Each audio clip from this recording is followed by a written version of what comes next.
Thank you, Madam Chair. Good afternoon, Chairman and Ranking Member. Appreciate you both being here. I believe that the Ranking Member perhaps expressed some thoughts early on during the course of the hearing, at least that's my understanding, that reflected some of the comments that I made in the last hearing that we held when we were here a week ago. So just by way of background, so that the Chairman and Ranking Member, you both can have full context for some of my questions, I posed what I thought was a authentic and candid question to my colleagues last week, but apparently has been more of a rhetorical question, which was, are we going to continue entertaining these commemorative resolutions? Do Republicans intend to spend every week here into perpetuity, or at least the remainder of the 119th Congress and the Republican majority, spending their time doing commemorative resolutions? Lo and behold, we're back, and we're doing the same thing again. H-Res 1182. Chairman Guthrie, the resolution here, I'm going to quote, this resolution says, expressing support for rural communities across the United States, right? And then I'm just going to jump a little bit. It says, quote, and recognizing the work of the House of Representatives in the 119th Congress. What does that mean to you? What you say, recognizing the work? What is the purpose of this resolution? It's to recognize your work? The work the House of Representatives have done for rural communities. We talked about the Rural but why do we need to do Transformation that? Fund. What do we need? Well, Why do we need to recognize you? What do we need to recognize me? I'm working the work of That's the what House. this resolution is doing. Well, the work of the House of Okay, Representatives. why do we need to recognize the Republican Because majority? as you've heard, there's been a lot of rhetoric here, even today, Sure. about, you always, my good friend always heard the big ugly bill, he always says that. And we don't say they're good things. There were really good things that were done in the bill. But why do we need to- I just did roundtables with people in my district getting $3,000 I back to understand work that's for your tips, position, blue Mr. collar Chairman. I guess what I'm people. saying is, you have a position. But it's an opportunity. Hold on, let me just. Okay. You believe that the Republican majority has pursued policies that have benefited the American people. The ranking member disagrees with that. Why do we need to pass a resolution saying, quote, recognizing the work of the House of Representatives? Why do you need that recognition? Well, we why need do to you all pass need a- this pat on the back? I think we need to pass a resolution to cut through a lot of the noise that's been out there to say that we have worked hard for the rural people. So this in is a press country. release? That's This basically, is it's a resolution. well, no, I understand that it's a technical resolution, but I guess my point is it functions as a press release because it doesn't achieve anything. It's essentially a tool that the Republican majority is using to Well, recognize it's a themselves. statement of our. I'll just it's say, a Mr. statement. Chairman. You voted for resolutions before in the Your past, I'm predecessor, sure. the person who, not your predecessor, excuse me, the ranking member who was, the chairman who was here last week presenting on the other commemorative resolution that we did. At least that resolution did not say at the top and in the conclusion that the whole purpose was to recognize yourselves. I mean, that I think is very Was to recognize all of us. Some of the things Well, some of the well, things in this bill we all voted for. The Well, Support I hear Act, you. a lot of us voted for the Support Act. I mean, we didn't vote for the big ugly bill. You voted, a lot of you voted for the Halt Fentanyl Act that helped rural communities, the Support Act that helped people that are suffering from, matter of fact, your colleague from Colorado was the co-sponsor of the legislation. And so it's not just listing what the Republicans did, it's listing what Congress did. My humble request would be, because I don't want to speculate, but I suspect this is not your brainchild, this resolution. Did you come up with this resolution? I worked on the Support Act with Congresswoman Pattison from your area. So there are things that we've done bipartisan. No, I'm not talking about that. I'm saying this resolution. This isn't you didn't draft this. I'm not the sponsor. You're not the sponsor I'm of not the this. sponsor of this. I don't think, I take you to be a very serious legislator, Mr. Chairman. Well, I wasn't the sponsor. You work on a lot I'm of not bills. dismissing this. This with the is not ranking being member. serious, but I'm not the sponsor of it. I hear you, and I'm just suggesting to you, and maybe I'm making a humble request, the same request I made to the chairman last week. Can we just stop with these commemorative resolutions recognizing the Republican majority or recognizing the House of Representatives? Let's just be done with recognizing the House. Let's work on policies. That's all I'm saying. I don't really understand this obsession that the Republican majority has developed in the last few weeks with passing resolutions recognizing the House. Like, we get it. We understand that you are proud of the work you did, and so let's move on and let's do. And I'm going to clarify for you, not everything in here is bipartisan. I'm not saying it was passed, but there I were hear some you. things in here that are bipartisan. I didn't want to use someone's name and say they Not endorsed at the all. resolution. I'm not. I want to make sure that's clear. Yeah, no. And there were of things course, in here that I were take that for what it's bipartisan. worth. I'm just suggesting to you. And of course, I mean, we could test out some of these whereas clauses, which are awfully broad, awfully vague and without much empirical evidence, at least as best as I can tell. But in any event, we're going to have to agree to disagree. Maybe we'll have a debate on the floor on that front. I want to talk about H.R. 4690, Mr. Langworthy's bill that you all were just discussing previously. This is the Reliable Federal Infrastructure Act. Now, as I understand it, this legislation essentially repeals the requirements that existed previously that were originally enacted in 1976. Is that? I think 2007 is what I know. Well, the original law was passed in 1976, and then it was amended in 2007. Amended 2007 was Correct. the So basis. 1976, right? The original Right. law is signed by a Republican, right? By Gerald Ford. Would have been Gerald Ford in 76. Correct. Yeah. And then in 2007, this bill passes, signed by President George W. Bush, Correct. Republican, right? Right? Right. Correct. Okay.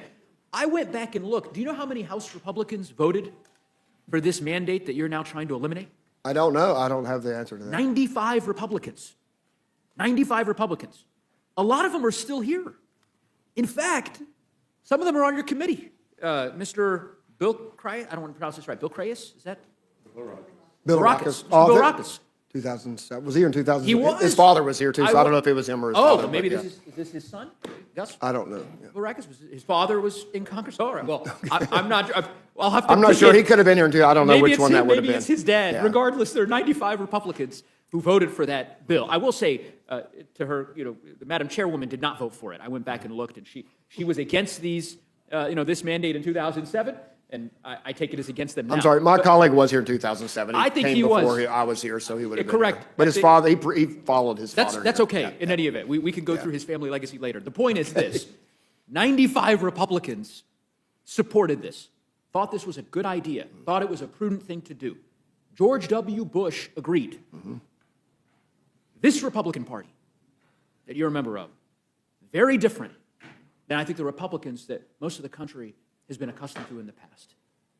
This, to me, is a very deep and extreme departure from what was a bipartisan consensus that we ought to. Well, I hope we'll see the 95 Republicans, or at least those who are still here, who voted in a way that was very different than the chairwoman's. But I don't have the same feelings as you could probably imagine that the chairwoman does.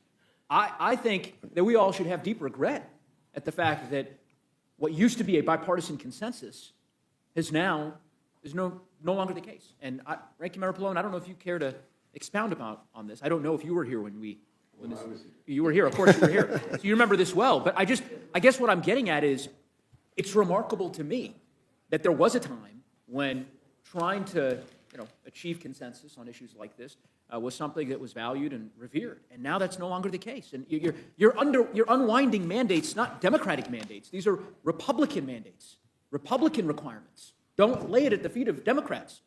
This was a bill that 95 Republicans voted. 2007, this bill passed when Democrats were in the majority. And who was the president, Madam Chair? Well, you just said George Correct. W. Bush, George W. but, Bush but signed this this was a bill. bill brought forward by Sure. Democrats. Yes. Okay. So just to be clear, so the record is crystal clear. I want to make sure your chairwoman is right, and I, of course, want to make sure that we're very exacting in our language. The original legislation signed by Republican President Gerald Ford, amended 35 years later, with the support of 95 House Republicans and a wide bipartisan margin in the United States Senate, and signed into law by Republican President George W. Bush. This is the requirement, Ranking Member, that your chairman and his colleagues find to be repugnant and odious and overwhelming in scope and scale. Your thoughts? Well, I'm just repeating. I mean, I know that the reason it passed and the reason it was signed by President Bush, because it was seen as something that was good for the future. In other words, the idea would be that federal buildings would set a standard of efficiency, of looking at new ways of doing things that would be more reliable. And if you think about it today, that sort of looking at the future is even more accurate, because now, with the Iran war brought on by the president and supported by the Republicans, it's the price of oil and gas is at an all-time high. Well, maybe not all-time, at least for the recent past.